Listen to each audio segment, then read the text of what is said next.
Now, if you had $1,000 extra a year, what would you do with it? Maybe go on a vacation, maybe pay off some bills, something like that. Well, every year for the last 16 years, I have been throwing away $1,000 on cigarettes. I did the math. I checked it out. I've spent $16,000 in the last 16 years on cigarettes. Now, that just sounds stupid. $16,000 for cigarettes? That's a car. For something that I put in my mouth and 2-3 minutes later, I throw away. Doesn't make any sense. So, I'm here to talk to you today about quitting smoking. I'm going to tell you a little bit about me and why I smoked for 15 years. I'm going to talk to you about some of the dangers of smoking, some of the reasons to quit, and finally some of the methods for actually quitting smoking. So let's talk about me. When I was about 14 years old, I found a pack of cigarettes in my neighbor's driveway. Picked them up, thought, I'm going to go ahead and try these. This seems like it might be something cool. I had a couple older sisters, some of their friends smoked. I'd seen some other relatives of mine smoke and figured there's got to be a reason people are doing this. Well, what's it all about? I'm going to try it. Just curious. According to a study at the University of Manchester, 57% of teenagers gave that as their reason for starting smoking. Just wanted to try it out. Thought it would be something cool, seeing their friends do it. Well, that for me led to 15, 16 years of smoking cigarettes. Cost me $16,000. So, why did I keep smoking? I don't know about you guys here, but I personally tried to quit smoking about 9 times. 9 times I tried to quit. Why did I keep going back? Why did I keep smoking when I knew it was bad for me? When I knew I was spending so much money? Why did I do it? Well, I enjoyed the routine. I enjoyed the habit, the actual standing there smoking, the flicking the cigarette, something to do when I was driving. It gave me a reason to take a break at work. There's a whole variety of reasons why people go back to cigarettes.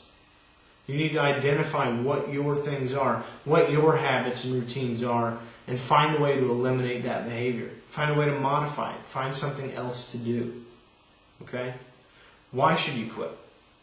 Talk to you about some of the reasons, some of the dangers of smoking. According to the CDC, tobacco use kills more Americans annually than crack, cocaine, heroin, homicide, suicide, fires, car accidents, and AIDS combined. Combined.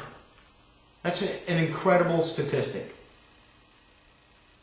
More deaths annually than alcohol, cocaine, crack, heroin, suicide, homicide, fires, car accidents, and AIDS combined. Just shocking statistic. The American Cancer Society and Health and Human Services Department estimates that smoking is responsible for 30% of all cancer-related deaths. 30%. Cancer is the number 2 killer in the United States. It's also a contributor to heart disease, which is the number 1 cause of death in the United States. Dangerous stuff. Also, research has shown that smoking cigarettes significantly increases risks of cardiovascular diseases such as stroke, sudden death, aortic aneurysms, and vascular diseases. It's just dangerous. It's just flat out dangerous behavior. Okay? The only reason that people do it and continue to do it is those dangers aren't in your face all the time. Those things are happening down the road. But you know what? They're happening. They're happening to you. Okay? Those are dangerous things. And that brings me to the reasons to quit. Why do you want to quit? Everybody has a different reason. But there are a variety of benefits to quitting. Food's going to taste better. Breath's going to smell better. Your sense of smell is going to return to normal. This is all stuff that the American Cancer Society has gotten from people that have quit.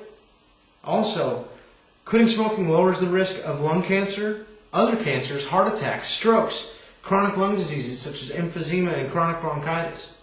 And you'll live longer. And those are just the medical things, the things that you maybe can't see. Let's talk about some of the stuff you can notice. Your clothes are going to smell better. Your teeth are going to become whiter. The stains are going to go away. Your yellow fingers and fingernails, if you've had that problem, it's going to go away. It's going to go away. You'll just be a happier person. But how to get there? How do you get there? Like I said, struggled 9 times to quit smoking. So how do you do it? What are the ways? Well, there's cold turkey.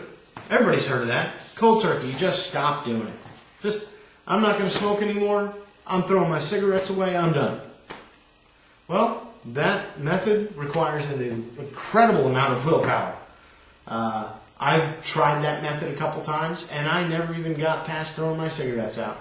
I've even thrown my cigarettes into a trash can and come back an hour later and gotten them back out.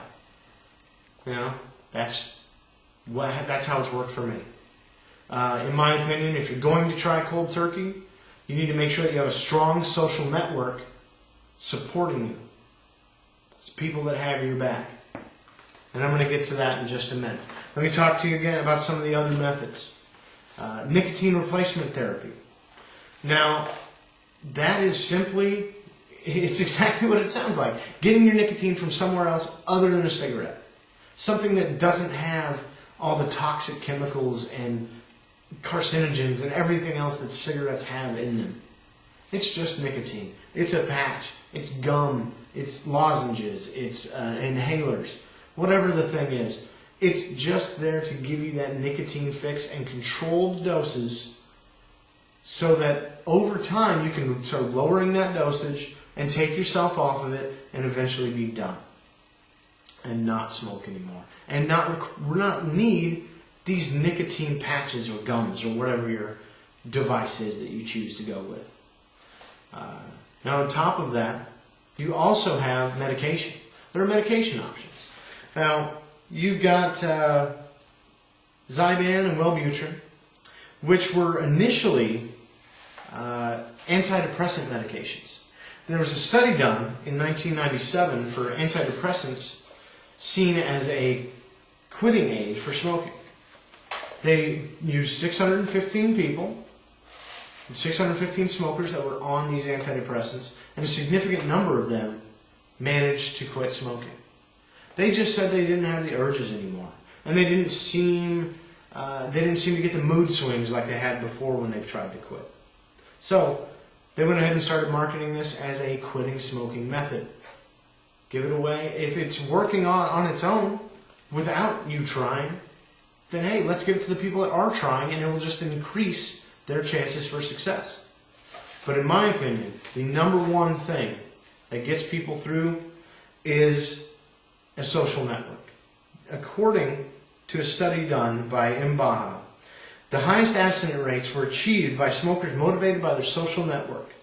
Motivated or pressured by others, 20.9% of people that were motivated or pressured by others quit. Setting a good example, parents, supervisors, people in positions of authority, 20.7% quit with that as their motivation.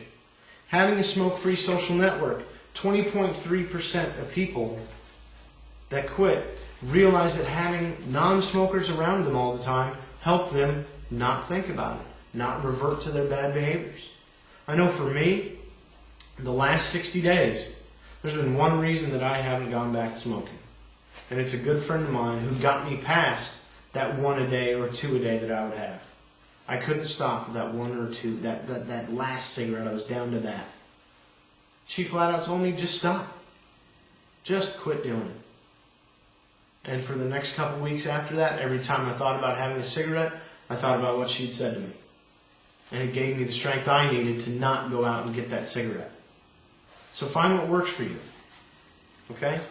Talk to you a little bit about what I have gone through, my way of falling back into bad behaviors, why I was doing it in the first place. Talk to you about some of the dangers of cigarettes. The fact that it is